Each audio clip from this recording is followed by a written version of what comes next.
नमस्कार, मैं रोशन हूँ और आज मैं रोपड़ यानी नए रूपनगर में हूँ और मेरे सामने ये सतलज नदी है और सतलज नदी पर ही ये छोटा सा डैम है। ये असल में जो सतलज नदी पर डैम है वो भाखड़ा नांगल डैम है और बिलासपुर में आके फिर वहाँ गोविंद सागर डैम बन जाता है। तो ये सतलज नदी है जो यहाँ से पूरा मालवा क्षेत्र को सिंचित करते हुए और पाकिस्तान उतरती है। तो आज मेरे साथ हैं डॉक्टर हीरालाल जी। डॉक्टर हीरालाल का परिचय तो आपको पहले से भी पता होगा, आईएएस अधिकारी हैं, लेकिन इस वक्त जो उनकी पहचान है वो इस चुनाव को यानी आनंदपुर साहिब जो लोकसभा क्षेत्र है इसको गो ग्रीन उन्होंने किया है। यानी यहाँ चुनाव के साथ साथ वो मतदान है उसका प्रतिशत बढ़ाने के साथ साथ वो यहाँ ग्रीन कर रहे हैं। यानी पर्यावरण को कैसे सुधारा जाए, पेड़ कैसे लगाए जाएँ, क्लाइमेट में कैसे सुधार किया जाए। तो मुझे लगा कि ये सबसे उचित जगह है। तो डॉक्टर साहब आपका बहुत बहुत स्वागत है। थैंक यू, शुक्रिया आपका। सबसे पहले मुझे बताइए कि आपके जो मन में ये विचार कैसा है कि हमने इस चुनाव को गो ग्रीन करना है।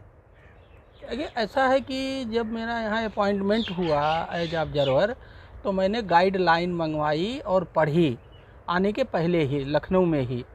तो जो 21 मार्च 2024 की एक डिटेल्ड गाइडलाइन है और वो गो ग्रीन इको फ्रेंडली चुनाव कराने के संबंध में है और उसमें ये लिखा गया है, एक डायरेक्शन है सारे लोगों को कि election must be conducted free, fair, transparent and eco friendly. तो वो जो इको फ्रेंडली का वर्ड है, चौथा वर्ड, उसी का नाम हम लोगों ने यहाँ सिंप्लीफाई करने के लिए यहाँ के हमारे जो चारों डीसी हैं जिनके क्षेत्र में ये आनंदपुर साहब की पार्लियामेंट कॉन्स्टिट्यूएंसी जिसका नंबर 6 है आता है, हम लोगों ने सिंप्लीफाई जिसे आम जनता आसानी से समझ जाए ग्रीन इलेक्शन नाम रखा है और इसका हमारा टैग लाइन है आवर मिशन ग्रीन इलेक्शन। तो हमने वो जो ईसीआई का डायरेक्शन है वहाँ से ये आइडिया मेरे दिमाग में आया। अच्छा डॉक्टर साहब, हमने देखा कि इस देश में 543 ज़िले हैं और 543 ऑब्जर्वर नियुक्त किए हैं चुनाव आयोग ने, लेकिन बाकी जो ऑब्जर्वर हैं या बाकी जो लोकसभा क्षेत्र है वहाँ इको फ्रेंडली इलेक्शन की बात नहीं हो रही है और सिर्फ आप हैं जो बहुत चर्चा में आ गए हैं। इस जो नोवेल कॉज के लिए आपने इतना ये एक इनोवेटिव आइडिया निकाला है। तो इसके बाद क्या बाकी जो ऑब्जर्वर हैं या जो बाकी चुनाव ड्यूटी पर लगे लोग हैं उन्होंने भी कोई प्रेरणा ली है, उन्होंने भी आपसे कुछ सलाह मांगी है कि हमें क्या क्या करना चाहिए? देखिए, इस विषय में मेरा ये कहना है कि ये जो गाइडलाइन है ये सबके लिए है और हर पार्लियामेंट्री कॉन्स्टिट्यूएंसी में कुछ ना कुछ हो रहा है। जैसे जब मैं यहाँ आया और हमने पूछा कि फ्री, फेयर, ट्रांसपेरेंट और इको फ्रेंडली में आप लोग काम कर रहे हैं तो बताइए किस में क्या क्या काम कर रहे हैं। तो मुझे बताया गया कि इको फ्रेंडली गाइडलाइन में ये लोग यहाँ जो है ग्रीन पोलिंग बूथ बना रहे हैं। यहाँ जो 9 एमएलए सीट है इस पूरे पार्लियामेंट कॉन्स्टिट्यूएंसी में, तो हर असेंबली कॉन्स्टिट्यूएंसी में 3-3 बूथ प्लान था बनाने का। इसका मतलब ये हुआ कि प्लानिंग थी और गो ग्रीन या जो इको फ्रेंडली कह लीजिए इस पर ऑलरेडी काम हो रहा था। तो मेरा ये मानना है कि हर पार्लियामेंट्री कॉन्स्टिट्यूएंसी में गो ग्रीन इको फ्रेंडली चुनाव कराने पर काम हो रहे हैं। बस फ़र्क इतना है कि जब हम लोगों ने इस मुद्दे को यहाँ डिस्कस किया चारों डीसी के साथ कि ये 4 वर्ड है इस पर काम, तो फिर जो स्वीप का एक जो नोडल है और स्वीप और यहाँ एक डीपीआरओ होते हैं जिसको हम लोग जिला सूचना अधिकारी भी कहते हैं, और प्रदूषण के लोग और फॉरेस्ट के लोगों को बैठ करके एक कमेटी के रूप में उन लोगों ने उस जियो के तहत कुछ पॉइंट्स बनाए और उसमें 25 पॉइंट बनाए और उस 25 पॉइंट को एक स्ट्रेटजी के रूप में ले करके हम लोग यहाँ काम कर रहे हैं।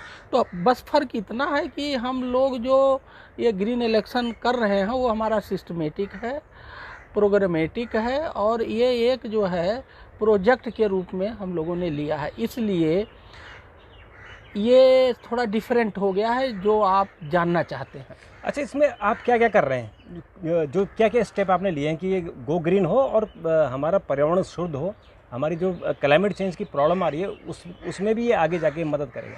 देखिए, हम लोग इसमें तो ये कह रहे हैं जैसा कि वो गाइडलाइन ईसीआई का 21 मार्च का कहता है कि minimum use of plastic, single use plastic. तो हम आम जनता से, वोटर से, अपनी मशीनरी से ये कह रहे हैं कि मिनिमम यूज ऑफ प्लास्टिक किया जाए, एक बात।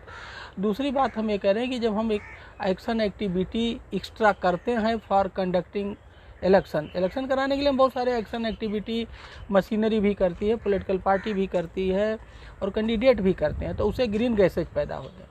तो उस ग्रीन गैस को सेट ऑफ करने के लिए, ख़त्म करने के लिए, किल करने के लिए हम लोग वोटर को, आम जनता से ये अपील कर रहे हैं कि इस शुभ अवसर पे 1 तारीख को यहाँ चुनाव है, 1 जून को, उस दिन एक पौधा लगाइए और पौधा लगाइए और उसके बाद वोट देने जाइए। तो अभी तक जो सिंबॉलिक ही पौधे लग रहे हैं, क्योंकि गर्मी का मौसम है, लगभग 6000 पौधे लग गए। कल हमारे डीएफओ साहब ने ये सूचना दी कलेक्ट करके चारों जिलों से जी। और दूसरा एक एक्शन और है कि बूथ पे हम लोग कुछ सिंबॉलिक पौधे भी वितरित करेंगे 1 तारीख को चुनाव के दिन।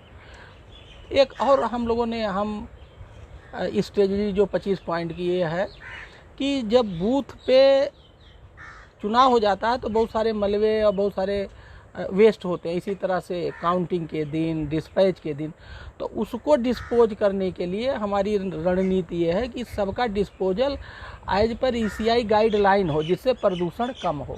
इसी तरह से हम लोग करीब 25 बिंदुओं पे काम कर रहे हैं। अच्छा, मैंने देखा इससे पहले भी आपने क्लाइमेट चेंज को लेकर बड़े अभियान चलाए हैं और आपने चाहे लखनऊ में हो चाहे दिल्ली में हो, आपने बहुत सारे सेमिनार किए हैं। तो मैं इसको ऐसे कनेक्ट कर रहा हूँ कि जो आपने अभी तक पर्यावरण के प्रति जो लोगों को आप जागरूक कर रहे हैं और जलवायु परिवर्तन की चिंताओं से आप लोगों को बता रहे हैं, अगर आज हमने जलवायु परिवर्तन की समस्याओं का समाधान नहीं किया तो आने वाले दिनों में हमारी आने वाली पीढ़ी के लिए ये दिक्कत होगी। तो कहीं हम इस चुनाव को उससे भी कनेक्ट कर सकते हैं कि लोगों को कैसे जलवायु परिवर्तन की समस्याओं से अवगत कराया जाए।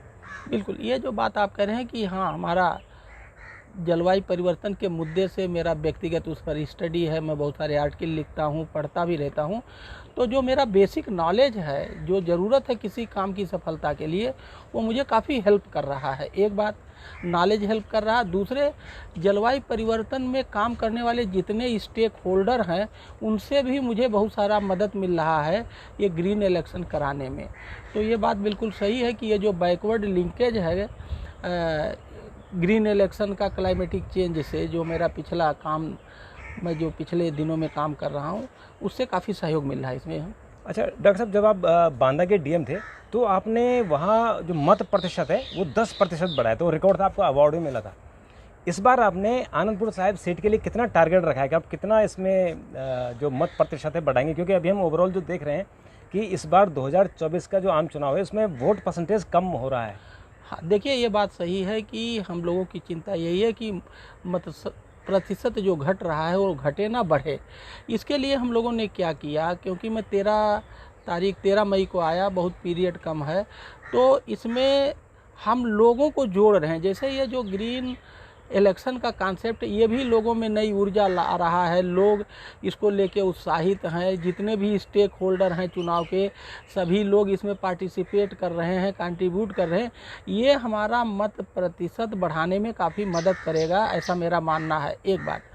दूसरी बात यह है कि यहाँ जो बूथ पे BLO है, तो बूथ लेवल पे 12-13 कर्मचारी जो गांव पे रहते हैं उनकी कमेटी बना दी गई है और बाकायदे सारे हमारे चारों DCs ने उसमें हम लोगों ने उस कमेटी की ड्यूटी डिफाइन की है कि 31 तारीख के शाम को आप पूरे गांव में, जो उस बूथ का गांव है, जो वोटर है, उनको जा कर के आप बताएंगे, समझाएंगे लाउड स्पीकर के माध्यम से, 1 to 1, डोर टू डोर, कि 1 तारीख को चुनाव होगा। तो हम शाम को, रात में 31 तारीख को उनको समझा बुझा के सुला देंगे और 1 तारीख को सुबह 4 बजे से शुरू हो जाएगा ये प्रोग्राम। उसका नाम दिया है वोटर जगाओ और बूथ पे पहुंचाओ। तो ये जो कमेटी है ये हर घर पे जाके खटखटाएगी, जगाएगी और कहेगी भैया आप तैयार हो करके आप चल के वोट दे दीजिए बूथ पे। क्योंकि गर्मी का सीज़न है तो सुबह जल्दी से जल्दी जितना वोट पड़ जाएगा ठंडी में वो ज़्यादा बेहतर रहेगा।